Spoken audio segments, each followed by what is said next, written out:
Hey guys, just Mike here, and welcome back to another FMH5 video here on my Trouble Tangerine save with Blackpool. Hope you guys are well. So I'm just going to change up the format a little bit of the way I'm going to do the videos. So there'll now be 2 videos a week, which there'll be one which is going to be like an update of just how we're doing on the last fixtures and anything that's happened in the transfer window, so on and so forth, just a general update.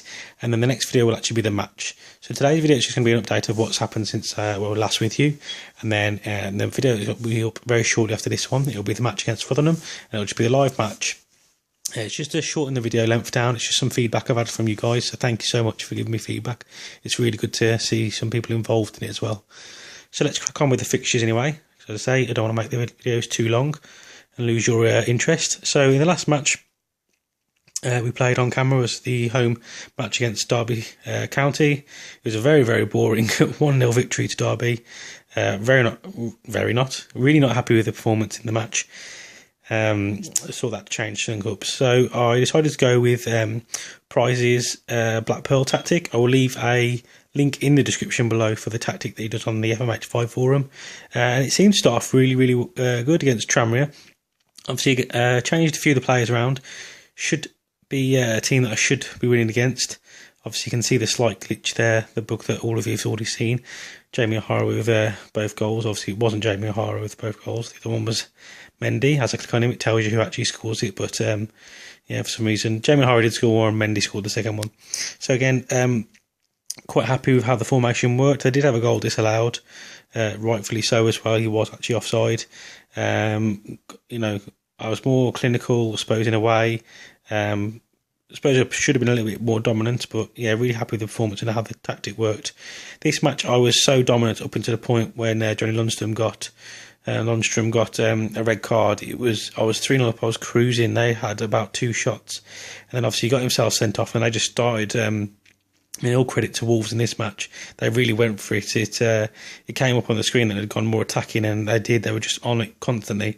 And in them last kind of 20 minutes, they just piled on the pressure from the minute that he got sent off, and obviously grabbed 2 goals. So, it was good to see that that's kind of built into the engine. They got a player sent off, and they just really went for it. They actually brought on another striker and just absolutely went for it, which is nice to see from the game's point of view. That's how it's evolved. But overall happy with that performance up until the sending off. But it was good to get the victory. So I was really happy with the tactics. Then went away to Brentford, and yeah, this was a bit of a weird one. I started off first half was really good, and then I don't know what they did second half, but they did grab the goal in the first half. But I was definitely more dominant. I was quite happy going to half time 1-0 down, because I thought we can turn this around. But second half they just I couldn't. I think I had them 7 shots in the first half. I didn't have anything in the second half. It was just all them constantly down there in corner after corner after corner. It was just bombarding our area. And to be fair, the defence stood solid, and only, I suppose in a way I was happy that we conceded 1 in the end. But yeah, it was a bit weird how the tactic kind of just didn't work from there on out. This match here completely dominated the match from pretty much start to finish, but they were just more clinical. They had 2 shots, both of them on target, and they scored 2 goals. I had 13 shots, 5 of them on target, no clear-cut chances, and only scored 1 goal. So it was Benzia, which is great that he's scoring, but yeah, just really not happy with it. So again, I was just thinking, what can I do? I thought I'll let the tactic have 1 more chance. Obviously, I did feel a slightly weak inside in the cup matches, just to get some of the players that aren't playing regularly into the match. So put the full strength team back out against Sheffield Wednesday, or what I could put out, because I did have a few injuries. And again, I suppose I was happy with the fact that we were the more dominant team, but again, it's just not clinical enough. So, and all the feedback I kept getting was the fact that, the lone striker struggled up top on his own, and couldn't win in the aerial battles. So I have decided for the next match against Rotherham, you will see, I have decided to change tactics to just 2 up top as well. So I've still got the 2 wide men, and then the 2 kind of midfielders. One is kind of a deep line midfielder, and then the other one is more attacking. So hopefully one will sit back. So there'll technically be 5 kind of pushing forward. That's what I'm hoping for. And obviously 4 still kind of sitting back. So if I do hopefully I won't get caught on the break. That's what the idea behind this tactic is. If I'm going to try and experiment, and obviously if I do come up with a really good tactic, obviously I'll post it on the Vibe threads. So yeah, that's about it. I did actually forget I mentioned in the first episode about my youth intake. So I did sign up all the players. A few of them unfortunately have come injured.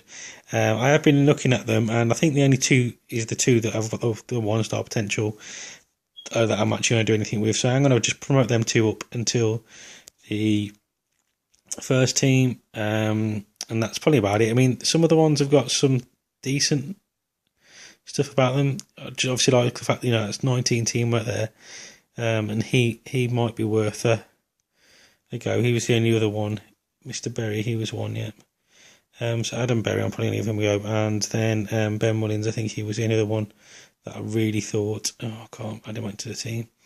Got too many players.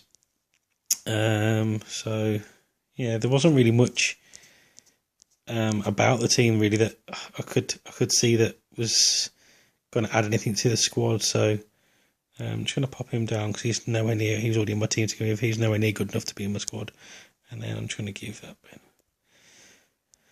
So that's probably what I'm going to do from the youth intake, because the rest of them just weren't just really up to the standard that I thought they could have been.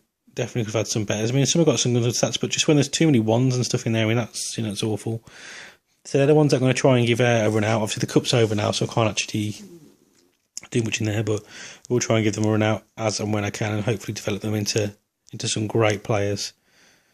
So there they are, the guys at the bottom of the screen right there. And all you can see, just pumping them up into the first team, and his potential's actually gone up by half a star, which is quite strange, but yeah, guys. So join me in the next episode where I'll be playing my match against Rotherham. Hope you kind of enjoying this new style format. I think it's definitely probably the way to go forward. It means the videos are a bit shorter length, even though I've been babbling on for this one, so it's probably been way longer than it should have been. But yeah, guys, I hope you've enjoyed this episode, and I'll catch you in the next one. Speak to you guys soon.